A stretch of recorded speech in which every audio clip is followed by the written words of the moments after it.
ওই গান্দা উনি বইছিস কে? সারাদিন তো খালি বইয়ে থাকস, বাবার সাথে কাম করাবাস না? সারাদিন খালি বইয়ে থাকস। তোরা যে কাপড় চোপড় কিনে দে 7 গ্রামের মধ্যে কেউ কিনে দেওয়া পাবো না, বুঝছ? আয় কাম কর। বেড়া হাতে শুন কি যদি শুন 1 বছর ধরে একটা গেঞ্জি পিন্ধিছি, বান্ধা বান্ধে পিন্ধাছি, গেঞ্জি কিনছে তো হরে একটা গেঞ্জি কিনে দিবার বান্না। শুয়োরের বাচ্চা, তুই যে বেশে চলস এই বেশে তো জমিদার চল না। শুয়োরের বাচ্চা, 3 বেলা ঠিক মতো খাওয়ানি যায় না, আবার জমিদারের সাথে তুলনা করে মুখটাতে কি দুম করে দেখা কুত্তা পুট কিনে আলা। শুয়োরের বাচ্চা একবেলা খাবার দেই এটাই বেশি। সময় থাকতে আমরা কামো নাহলে আজকে খাওয়া বন্ধ করে দিব।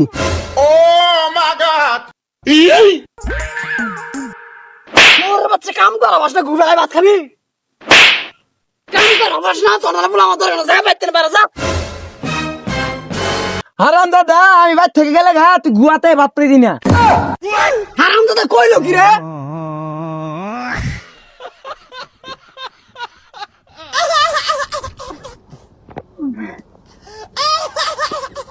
শুয়োরের বাচ্চা আজকে ভাত যাস, তোর আমি গাছে খাইছি।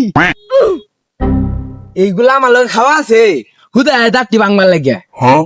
কাদা জঙ্গি আজ ছোলে বসে গে গামেস গা, তোর ভাই কেমন করেছে দিয়ে? আরে পাগল হইছস, বাপে আমার দিয়ে কাম করাবো। পুবের বন্ধে তো আইতিসুম, রাস্তার মধ্যে একটা বাঘ পড়ছিল, বাঘের পিঠটা কাঙ্গের মধ্যে ফেলাই দিয়ে আইলাম, এই কারণে শৈল গামতা আছি।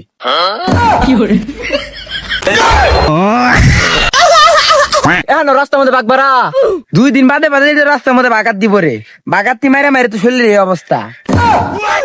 কস কি বেটা আসলেও? আমিও তো যাই, আমার সময় তো বাঘ বাড়ায় না। আচ্ছা তো গেঞ্জি কি বে?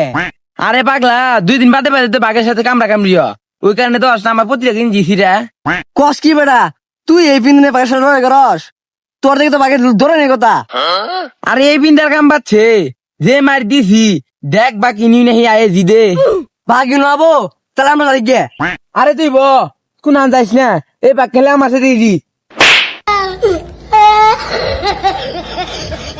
শুয়োরের বাচ্চা আমি গুয়াতে গু খামু, তোর আসছে ঘরে যাওয়া বন্ধ, খাওয়াও বন্ধ। কিরে তুই বলে বাঘ মানুষ, তোর তো বাদে দেয় না বেটা। ও তুই বাড়ির যে মায়ের মুর খায় হাইরা ইনায় মানুষের কস আমি বাঘ মারি? হ্যাঁ না আব্বা আন্নে যখন রাস্তাতে মাইরে মুড়ে পাঠা দিলেন না, ওই সময় রাস্তার মধ্যে একটা বাঘ বেড়াইছিল, ওটাই মাইরে মুড়ে বন্ধ ফেলাইছি আইছি। ও তুইও তোর দাদার বেশ ধরছ, তোর দাদা এলাকার মধ্যে ঘুরে ঘুরে খাল চাপা মারতো। সারাদিন যে জমিদার করুন, ওর ব্যস্তা দুহুন আর আমার ব্যস্তা দুহুন।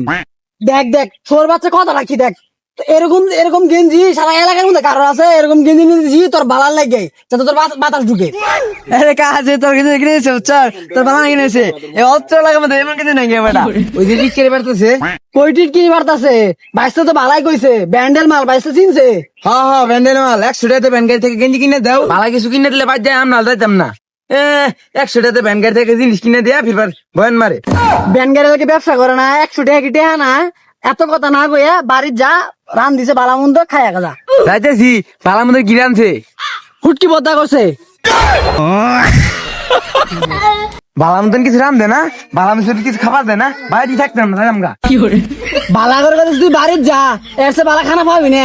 এরা হুটকির দাম 10 টাকা নিছে। হারাম দাদা তোর সেবা খাই মরুম নাকবো, জীবনে কিছু ভালো মতন করলে দিবার পাইতি না। এ হারাম দাদা তোর তো একটা হুটকি টেহা হবো না, এক বেলা খাবার না পেলে কঙ্গাল হয়ে যাবি গে। হারাম দাদা কল যা তোকে তো নিহু গানি আর কি হুগামু, তুই তো সারা জীবন সেবা উঠ কি খাওয়াইছস।